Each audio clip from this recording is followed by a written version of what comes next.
DJ's the bomb.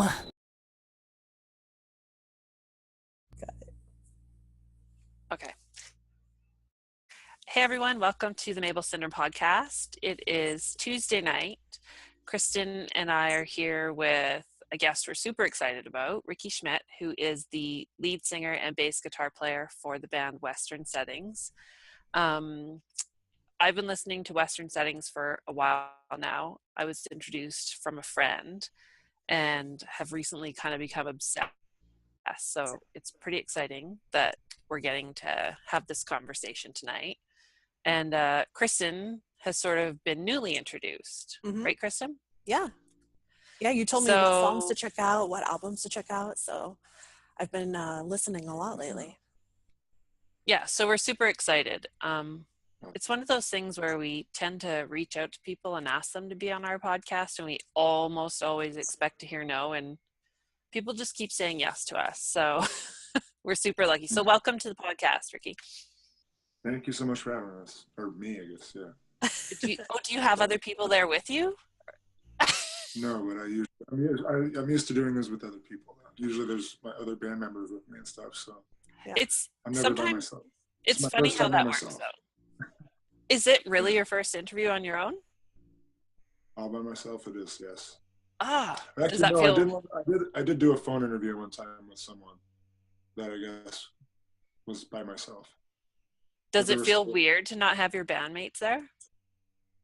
No, I'll be all right.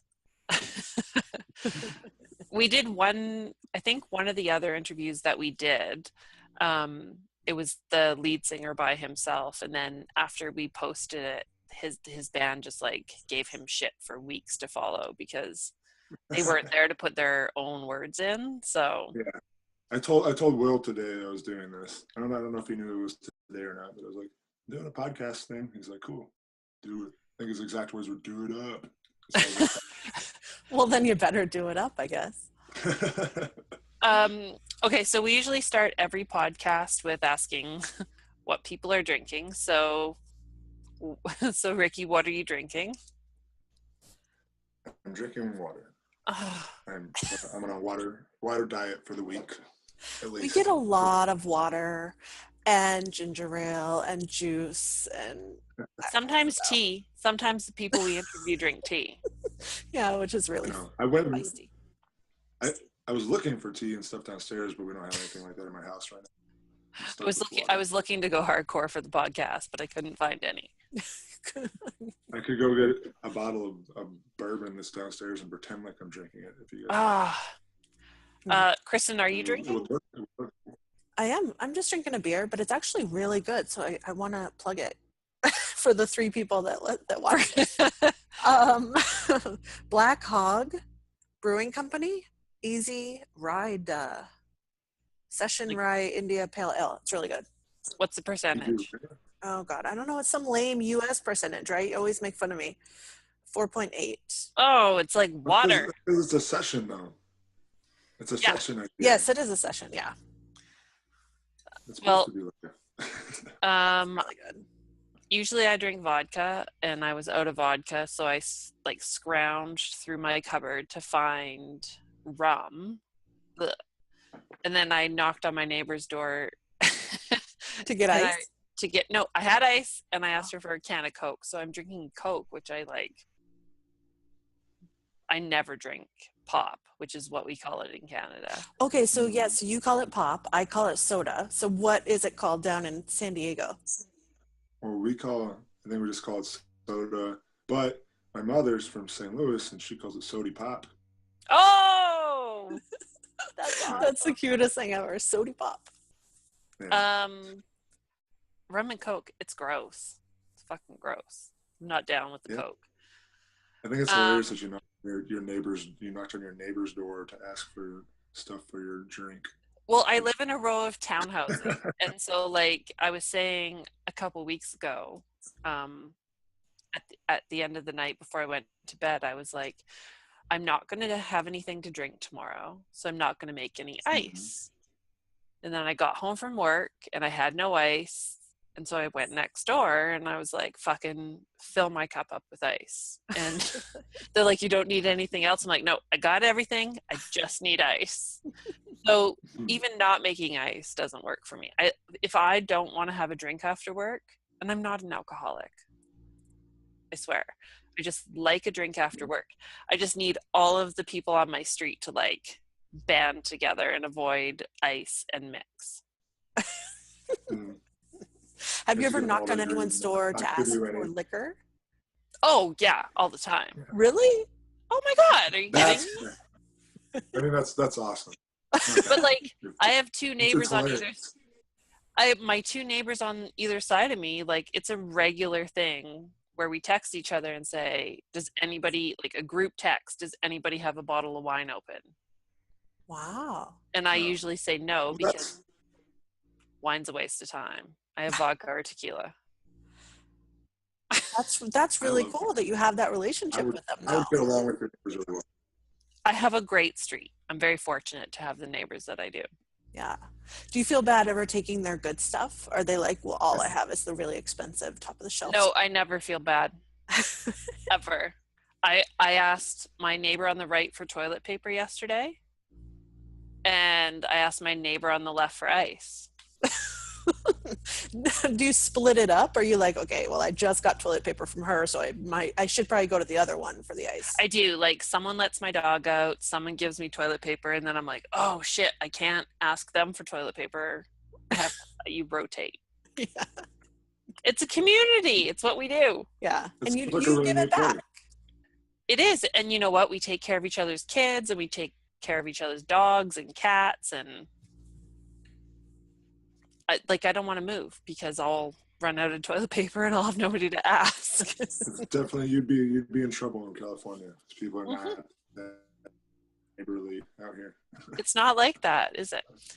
Yeah, I wonder if that's a Canada thing. Like, everyone's super polite and nice, so they're just like, oh yeah, here, take the toilet paper. Take a whole case of it. I just went to Costco. But like, if you're in California and some random person shows up at your door and says, hey man, do you have any toilet paper to spare? Would you go like, no? Or would you give them 2 rolls?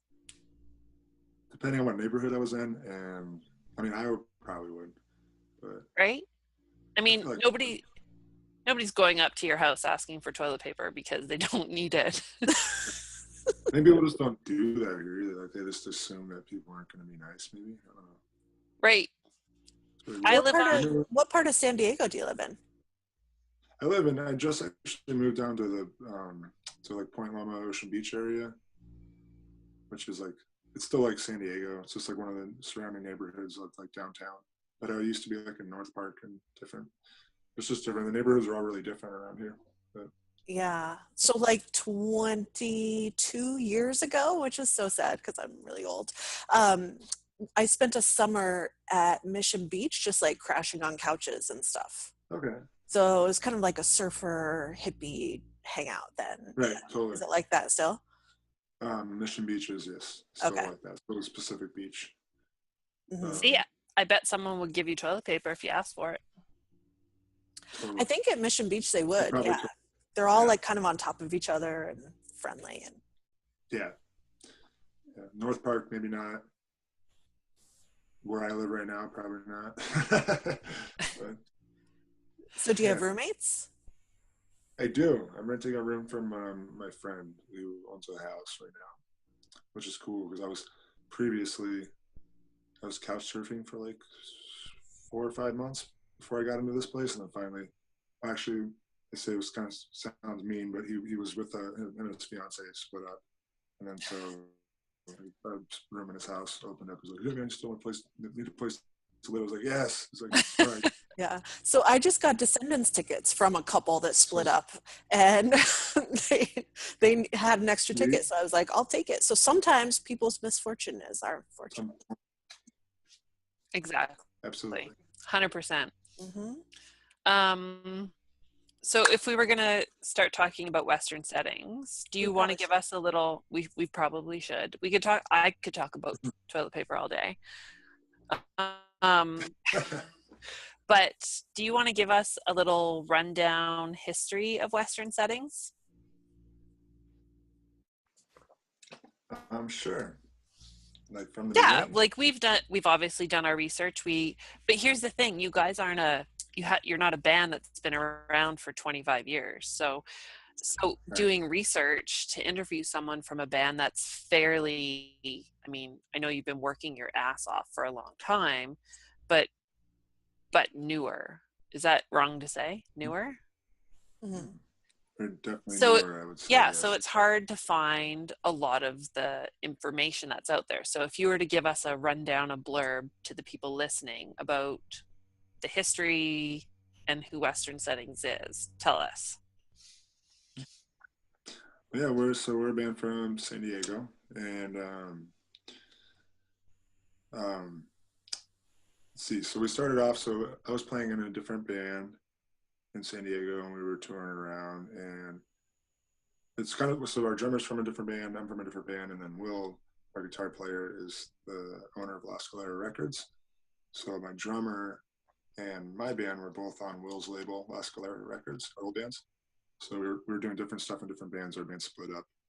And then we started messing around and playing together. And we got Will to come in and play guitar with us. And so that was kind of the beginning of Western Settings. We came out of the ashes of some other bands. And very not serious at first. But anyways, but then we made an EP and we started touring again and going around and just kind of just amped up from there. Or just ramped up from there and kept getting more and more serious. Now we're like super serious about it. So you guys tour a lot. Yeah. Like a lot.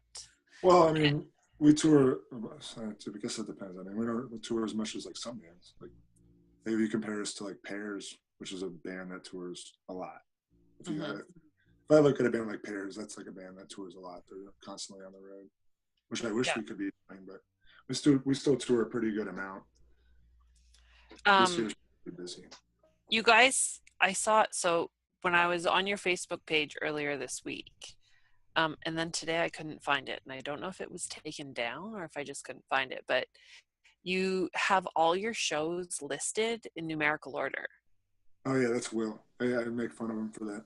It's crazy. It was amazing to go on and see from like, I think there's only a couple numbers missing. Like I was like, where'd show 6 go? Show 6 is missing. But So we had to take out here. Oh, sorry. No, it's just it was amazing to see that chronological order and like the dates and who you guys played with. So that's Will. Yes, Will's just like super OCD about that. Like he keeps track, and he has it on a spreadsheet on his computer. And I guess he said he ran out of in the bio on Facebook. He ran out of room for letters, so we had to start taking out some of the dates. So that's it. So the last that I saw when I checked it out was that like you guys have your next few shows booked. You're at your 299th show. Mm-hmm. And we were actually just talking about it. I think by the end of the year we're going to be over a year of our lives all together on the road. 365 dates. Yes. Wow. That'll be by the end of this year, so which was cool. Do you guys love touring? Do all of you love touring? We do. Yeah. Mm-hmm. We do. We've been through, I mean, you can sometimes get on each other's nerves and stuff, but we get along pretty well for the most part. And we're all pretty good at sleeping on floors and, living cheap and all that stuff. But, and we've been through a couple of guitar players, maybe, for lots of different reasons, not just because touring's hard, but it can be hard, but we all love it. I love it. I'd rather be touring all the time than anything else.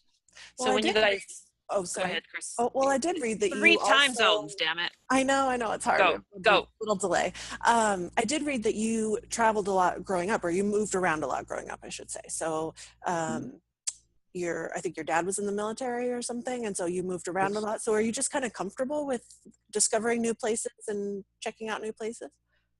I've thought about that before. I think maybe that might be a reason that I am so comfortable with it. Because yeah, we'd move a lot growing up. Like every, I think 4 years would be the longest to stay put, and then you move. But Were you so always yeah, the new kid in school? yeah. So exactly, I was always, got used to that new kid thing, but Mhm. and also if staying put for too long, I start to feel weird. So I mean, I've lived in San Diego now for nine years, I think, since I moved back here, but I'm constantly leaving to go on tour and stuff. So Mhm. but I feel like if I wasn't touring, then I'd probably get a little restless and want to move somewhere else. Mhm. So would you say you're kind of a shyer person, kind of more introverted, or are you really outgoing and extroverted? Yeah. I get along with people very well. I love interacting with people, I love talking with people, hanging out. Hmm. Yeah. I enjoy my alone time too. But yeah, I'm a pretty social guy. Yeah. Yeah. I'm not. This is like the extent of my socialness. Me too, You seem actually. like you're I'm an very. introvert. You just told us about toilet paper and borrowing. I mean, you've been very open and social this whole time. Yeah, I go next door to get ice and I go next door to get toilet paper, but I don't want to hang out with anybody. Like That's true. I'm pretty honest about it. Like Netflix at 7:30 is kind of my deal. So, Yeah. I but think it's funny. Like we do a podcast, we do a website, and we also talk to people who are in bands and musicians and that sort of thing. And it's really interesting to see the people who on the outside seem very social, but actually are quite introverted, right? So Mhm. Yeah. I would say I'm that. You know what? I actually, that just made me think. I wonder if there's a correlation between people who are more introverted and their activity on social media. It seems like introverted people are actually more active on social media, and more Right. outgoing people are not as active on social media. I don't know. I just kind of put that together. Is that Are crazy? you are you a big social media fan, Ricky? Like, do you spend a lot of time on social media? I used to use it a lot more, and I've actually been shying away lately. I still am on it to like. I like to scroll through it now during the day, but I don't really post stuff anymore. I post the band stuff when we have stuff going on, just because I feel like I'm supposed to. But um, You yeah, I've said you just got kind a of little stopped overwhelmed. or kind of got away from it. Was there a reason why? Yeah, yeah. I was gonna say it's kind of got a little overwhelming for me. Like I remember when we got really busy with other stuff going on outside of social media, and then like trying to keep up with it. Like sometimes when you open it up and you're just like, oh god, too much stuff. Shut up, get out. You jump into Facebook for 5 minutes and like start getting anxiety and have to jump back out. Yep, it's true. So, So one of the ways that we connected to kind of make this happen is that I was looking for lyrics for the Old Pain EP. And I had sent Jack a message, who you know, and I was trying to find them, and you just contacted me and said, like, here are the lyrics. And you gave me all the lyrics to the EP, which was super cool. But like as a fan of Western settings, I would love to hear more, and I'm sure a lot of people would, about the Old Pain EP, like sort of the creative process, like that song specifically. Like, do you write on experience or like a general feeling? Because I know we've talked to a lot of bands that are like, no, it's not something that's happened to me directly, but it's like a general human feeling. How do you sort of write like that? I think when I wrote Old Pain, so it's funny that song, the actual song Old Pain was written. That was one of the songs that I was working on and wrote most of when I was writing Yes It Is, and it didn't make it on Yes It Is. We didn't end up doing it, and then we revisited it when we went back to do Right Old Pain. But that song, yeah, I'll do some from experience, but I think that song was more just a general feeling. I was with I try to keep my based off personal stuff, like stay somewhat personal. Whether it's even if I'm just writing about like a friend that's going through something that I'm really close with. and then relating to it that way, or like writing about that, or it's all just comes from personal stuff going on. Yeah. See, that's awesome, because it's funny, some of our favorite bands and people that we spoke to, I won't name them, but you sort of expect to have this conversation with them and they go, oh, it was this super intense experience, and so I wrote, XYZ about it. But in turn, we've had people go like, no, it's just like, a general feeling. And you're kind of go, Yeah. oh. Mm-hmm. So to hear that a band that you sort of write songs on like a very personal experience, I don't know, I love that. Yeah. That I think sort of means something. Yeah, I think it's what's good for me. I like it. It's good. It's good for me, or therapeutic for me. But it's also all the music that I enjoy, and that I think really is really good. Is usually pretty personal stuff. What kind of music do you enjoy? What kind of music did you grow up on, or what do you listen to now?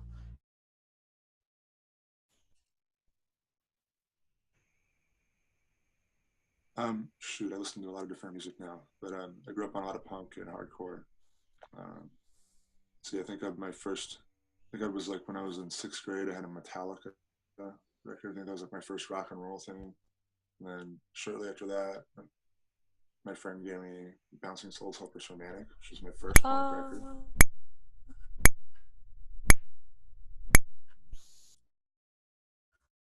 Pinkerton. So I had Pinkerton anyways, and I started kind of getting into punk rock music, but from there.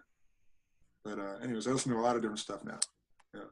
There's this really cool, one of my favorite newest things that I just got into, I think it's called Ethiopics, is the name of it, but it's this really weird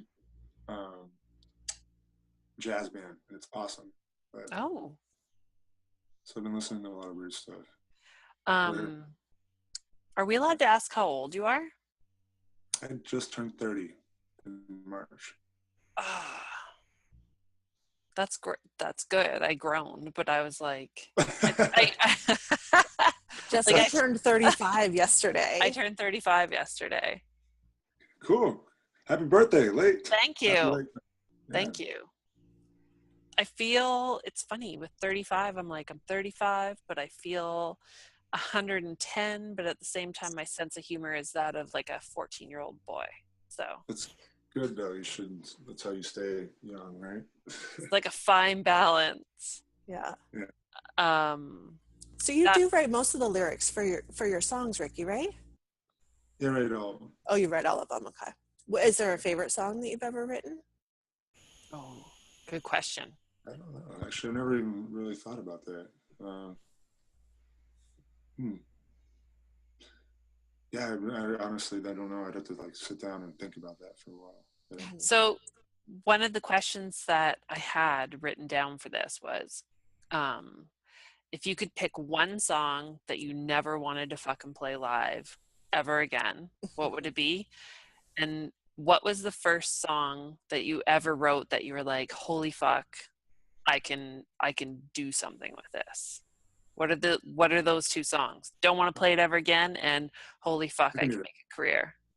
Got those answers. All right. Okay. So I never want to holy fuck ever play, if I could, is Wonderful Multiple Episodes. Really? Yeah. Because the chorus when we wrote it, the chorus is really, really, really, really, really high, and it's really, really hard for me to sing. So every time we get to that song, I'm like, here we go. Mm-hmm. We'll push through it. But so, yeah, that one, I could go without playing that. I like the song, it's just hard to play live. But then my first song that I was really excited about was I Alkane Powder, which was on our first EP. That was my first song that I was like, yeah, this is cool. Like it felt good to write it and know you could play it. Right. Yeah. What about the first music you ever heard that you were like, holy fuck, music is amazing? That would have been, I think, shoot, man, I was like probably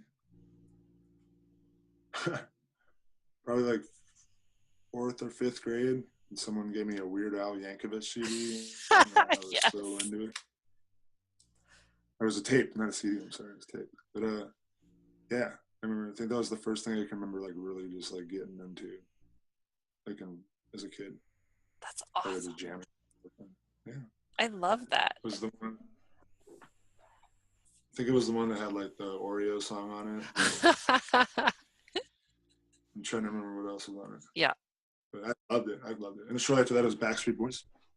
No. Aqua. I was really into Aqua. Barbie Girl. Yeah, and Barbie Girl wasn't even my favorite song. My favorite one was the Heat of the Night song. Remember that? So, did you guys listen to that? I have the CD in my CD wallet. It's in my daughter's room. Right? That's good stuff. That was like high school dances. Yes. I was like a punk rock girl on the outside, but fuck, you put on something that can make me dance and I will give her. Do you remember they used to always have too? I remember when I was like that age, they have dances all the time. They were just like dances. I think they were like YMCA's or something. But it was like really weird. I remember like we get dropped off and just be a bunch of kids my age, like just screaming and running around in the gym, like to that kind of music playing. Yeah. I considered myself a serious dancer. Oh. Okay. I'm sorry. No. But it's true. And you know, it's funny I think on like the About Me on Mabel syndrome, and I think my MySpace profile years ago, I have a love of punk rock. It's my go-to, but I grew up listening to so many different kinds of music, and I just like music that can make me dance and move and feel good.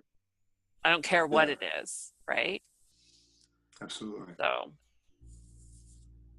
you guys don't have Much Music. Much Music is the Canadian version of MTV. Oh. So there's a CD called Dance Mix 95, and it's sort of my go-to. Well, we have something like that. Don't we have like Just Dance volume 612? I don't know. Something We have like now, that. that's what you call music. That's what Yes. I'm thinking of. That's what I'm thinking of. Yeah. Yeah. That's a good one. So when you're not touring, what do you do? Are you working? Do you work outside of the band? I am a bartender at a beer bar and then another regular bar. So bartending. What's Yes. a beer bar? Just serves beer? Yes. Oh. So there's that whole thing, you know, like that beer you're drinking right now. Like everybody's all crazy about craft beer these days. Yeah. So I work at one of those bars that just does craft beer. Oh, fancy beer. So do they bring in different stuff every week too? Like Yeah, it's actually cool. It's actually a pretty cool bar. It's called Tornado, and it's originally the original Tornado was in San Francisco, and it's like a really old bar. And the guy that opened up the one down here worked there for like 10 years. But so it was like one of the beer bars in San Diego. So like I work at one of the beer bars in San Diego. nice. Are you a beer drinker? Do you love beer? Yeah, I like beer a lot. I'm not like super crazy. I'm not super crazy about it. A lot of the people that come into the bar are a lot more crazy about beer than I am. So sometimes, you know, they can test me because they'll come in and ask questions about beer, and I'm just like, yeah, you probably know more than I do. We can test them about my favorite New England beer that Jessica's been looking all over the world for, and I searched the universe for this fucking beer. Well, there's two of them. They're I don't know. I think they're two different companies, or maybe they're related. I don't know. But have you heard of Heady Topper? No. Have you heard of Sip of Sunshine? Nope. Those are my two favorite New England beers. That's because the world has not been exposed to the two. I was telling beers. Jessica, like, you can only get them in Vermont on a certain day that they release, you know, the cases of beer at a certain convenience store at a certain time, and you have to be there and they sell out in 10 minutes. So the whole craft beer thing is crazy. Yeah.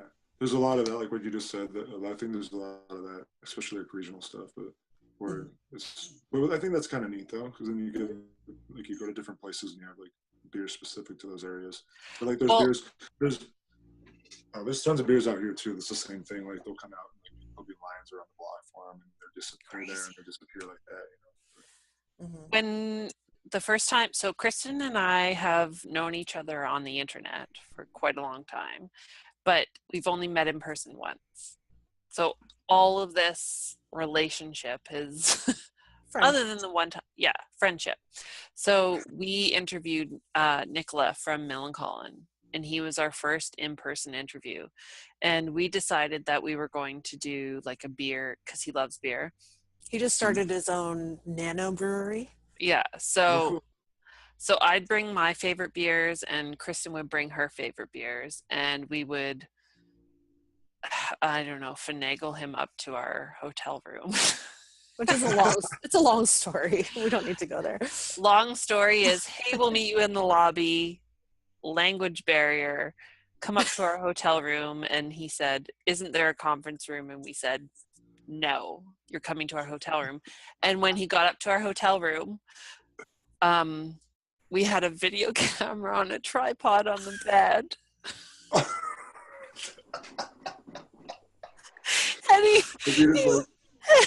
And the bar was stocked with all of these beers, and he was like, and we were like, you're fine, we promise, don't worry, we're fine. And because we had never done an in-person interview before, we were just all like, let's get the tripod ready and the beers ready, and like, let's just get him into our room. It ended up, he spent like 3 hours with us. It was great. He said it was one of the best interviews he's ever done, which is awesome. We had fun. And we did the beer tasting with him and all that stuff. It was cool. And Kristen's beer won. Long story short. Okay. Her beer was it one of those two you just said? It was. Yeah. Sip of sunshine. It's good stuff. He liked it a lot. I know. I told you. It's good stuff. Yeah. All right. I wonder if they have good beer there. They're from Sweden? Mm-hmm. Yeah. And they have their own beer now. They have good beer out there? I guess so. Apparently. I'm from Canada. Yeah. I don't fucking know. He liked it. And he has a brewery in his basement that he markets now. Yeah, that's pretty tight. Mm-hmm. Yeah. That's cool. Oh, see, now I'm off topic. I started talking about something else. This rum and coke is making me feel gross. Well, I have a question. So we read that you also play drums and guitar, so you can play those two instruments as well. Is that true? Yeah, actually. So I started off, when I first started playing music as a kid, I played drums. And I played drums. Did your parents get you a drum set? They made me practice on a practice pad for a year and take lessons. And then they finally bought me a drum set. And so I did that. But I played drums all the way up until maybe 2011 was when I finally switched over to bass because I wanted to start singing and writing songs. And I'd been playing guitar on my own, like writing songs on my own, but like not in a band. So I switched over to bass. My friend Todd played guitar. He was like, I was like, hey, let's start a band. I want to play bass though. And I said I want to sing and write. And he's like, okay, well, I'm playing guitar. I said, okay, I'll play bass. So I got a bass. I've just been playing bass since. So did you have any formal training with it, or you just kind of learned it on your own? Bass just learned on my own. Yeah. Same with guitar. Mm-hmm. Yeah. See, I don't play any instrument. I wish I could. I wish I could play the fucking tambourine, but bass guitar for me is always like I don't know, just it's my favorite in a whole band. It always is. And I love when the singer plays bass too. I don't know, there's something about that. Like, I love when the singer plays bass. It's rare. Mm-hmm. It's fun. I like it. Sometimes I wish I was on guitar because there's like lots of times when you wish you could do like a crazy bass run, like over a part where there's vocals, and then you can't because you know you're gonna have to sing over that part. Mm-hmm. You know what I mean? Like you could have this really cool bass part going like behind the vocals, but you can't unless you can actually do it if you're that good. Some people are that good. I'm not that good. So you obviously have a very deep voice. Oh, sorry. So you obviously have a very deep voice. No, go ahead. Have you ever? I know Jessica is a fan of it. I'm just like, talk about his. Oh, Go ahead. froze. I'm just gonna listen. Okay, you got frozen for a second, but you're back. Motherfucker. I know. Okay, so we don't want you to miss this part. So have you always had a really deep voice, and did you ever consider? Well, I mean, obviously, when you're like a preteen, you probably didn't, but did that lend itself to singing in a way, or did you think it might be too deep to sing, or were people like, you got to sing with that voice? No, I never. Even the only person who ever told me I have a really good voice and that I could sing was my mom. Oh. She would say that to me when I was a kid, but I've never. Yeah, I never really thought about singing until. Yeah, I started. Like I said, I started playing guitar on my own and like kind of writing songs on my own, and I was like, "This is fun," but I didn't really consider my voice. I guess Really? my voice has been deep like this since I don't know, maybe after puberty. Is that when it happens? Like do you like does a guy's voice change? Does he go from like being a squeaky boy to like a deep voice mannish boy? Yeah, Like you there's go so many like jokes about that, though, right? I know, but when like their voice is changing and then they go back to the squeaking for a second. And I know, but like for girls, it's like I Yeah. went from having no boobs to being like, hey, I got fucking boobs. For a guy, are they like, I had no voice and now I'm like this deep man voice? Is that what happens? Do you notice it? I don't know. I didn't notice it. I'm trying to think back to it. Really? Yeah, I don't know. Yeah, I don't remember when my voice just got deep, but maybe it was just like over time. I had a crush on my summer camp instructor, and his name was Tim. And all I remember is that I was like 11, and he had a deep voice, and I didn't care what he told me about Jesus, so I was just like... he was your Jesus camp instructor? I got sent to some Yes. crazy Christian camp, and I went under the pretense of learning how to cook food over a campfire, and I went home and I thought I was going to hell because my mom didn't believe in Jesus, but all I knew was that Tim had a deep voice. Yeah. This is where the Mabel Syndrome podcast goes sideways. I'm sorry. That's good. One of the other questions that we like to always ask people is favorite women in the punk rock scene, favorite like artists, women, females, and if you could get any of those girls up on stage with you, who would it be? So I can say off the top of my head right now, my number one favorite is Erica Frias from Reviver. Mm-hmm. She's like one of my idols. Yeah, I really. And really, why? Why would you say she's one of your idols? Well, that whole band as a whole, I respect them very much for everything they're doing and what their music is and what it stands for and just what they do. And their music is awesome. It's fun to listen to. The shows are fun, but just a really neat band, and then what they do is special. So that'd be my number one. But also, and then I think number two would be the girls in Bad Cop. They're all such. That's what I'm learning. Yeah, they're so good. Yeah. We are big fans of Bad Cop. They're for me, they're sort of the women that like reignited this like female thing for me, because for me it was always the Muffs. When I was growing up, the Muffs was the band that I loved, or Veruca Salt we talked about before, but so Bad Cop came along and I was like, holy shit, yes, right? So you guys have played with them. Yeah. And I was going to say, and you guys have played with the Bomb Pops. Yeah, and those girls are awesome too. Those guys in that band are too. The whole band, they're great people. Yeah. Yeah, but it's pretty cool. I feel like there's a lot now. You're seeing a lot more.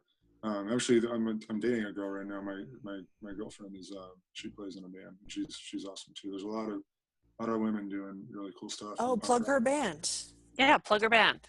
Her band is called New Aeon. And what does she play? She plays keys and sings. Nice. Yeah.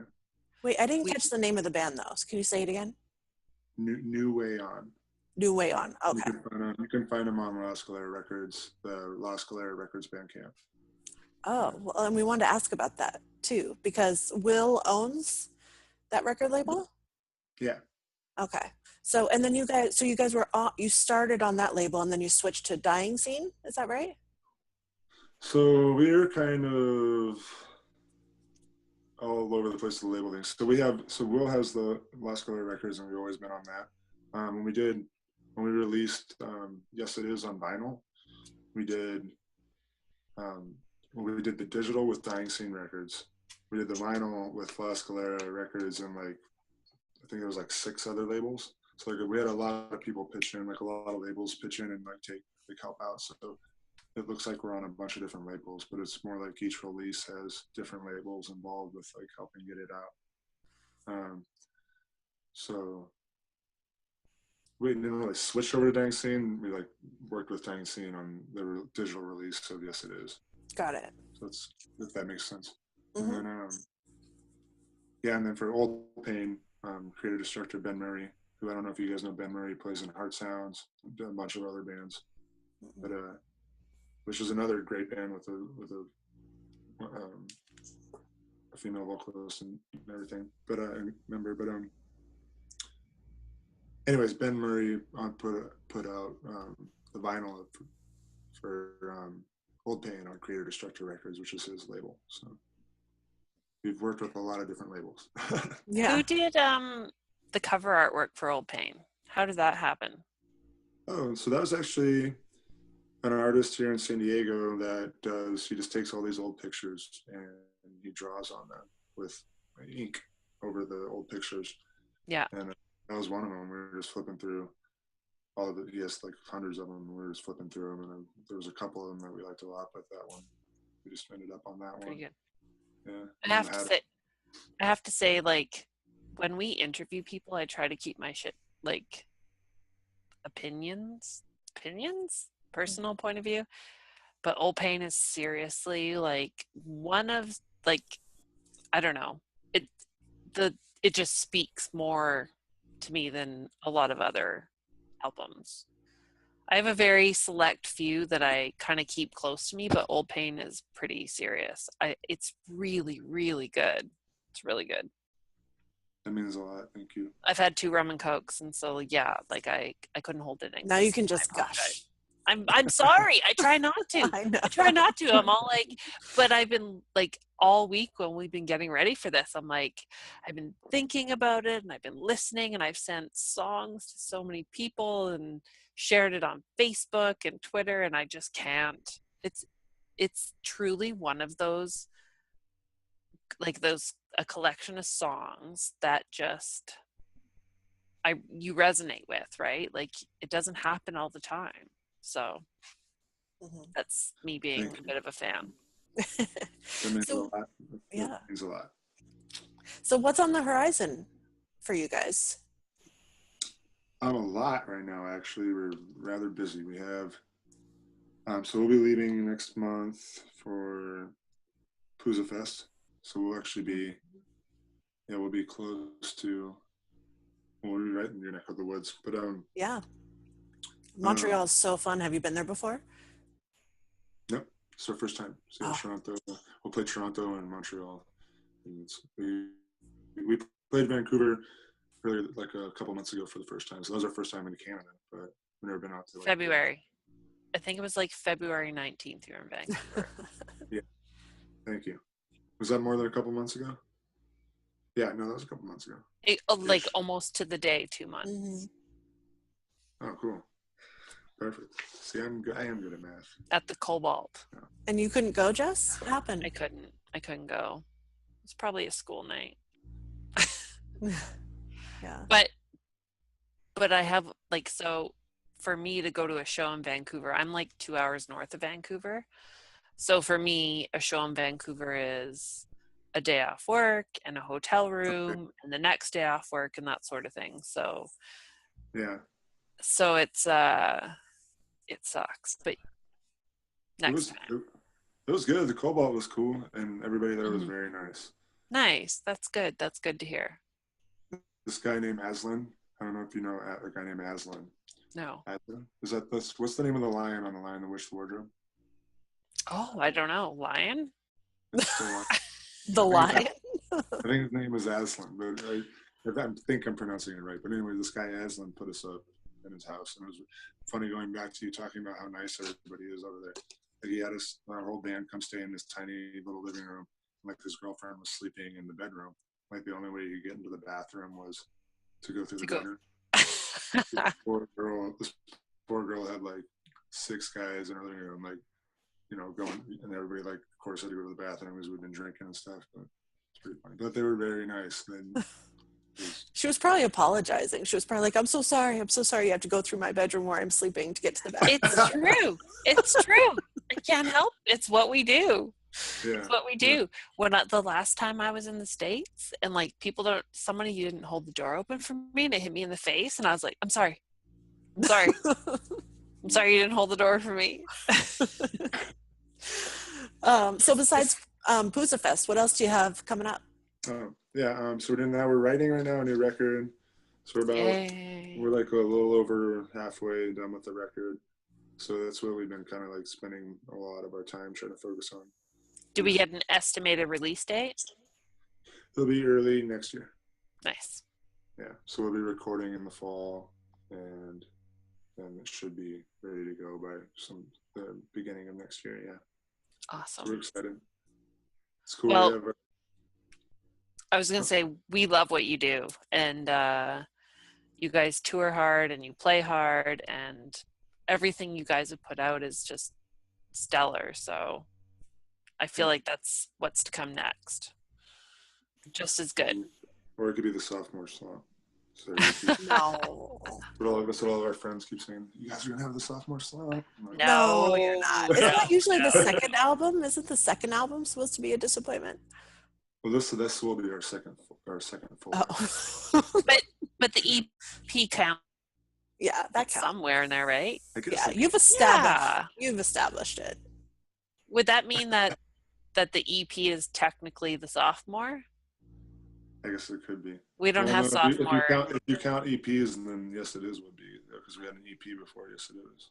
Oh, so you're fine. Keep going. Keep kicking ass. Yeah, you're over the hump. We'll see. Well, thank you, Ricky, so much for being a guest on our podcast. It really means a lot to us. It means Yeah, a thank lot to you. Jess. Can we close out the podcast tonight with Old Pain? Yeah. Because it's been my like obsessive non-stop listening song this week. Yeah, we like to close out our podcast with a song. So, and we have to announce it too. So this is We have to announce Old it, but we Pain. never know what it is. we've been better about it lately. Western Settings, Good. Old Pain. Yeah. Thank you. Thank you, Awesome. Ricky. Thank you for doing this with us. It's been great to talk to you. Y'all take care. Hopefully we'll meet sometime in the future. Sounds Yes, good. perfect. Thank you. Bye. Bye. And I've been dreaming again about everything that's in my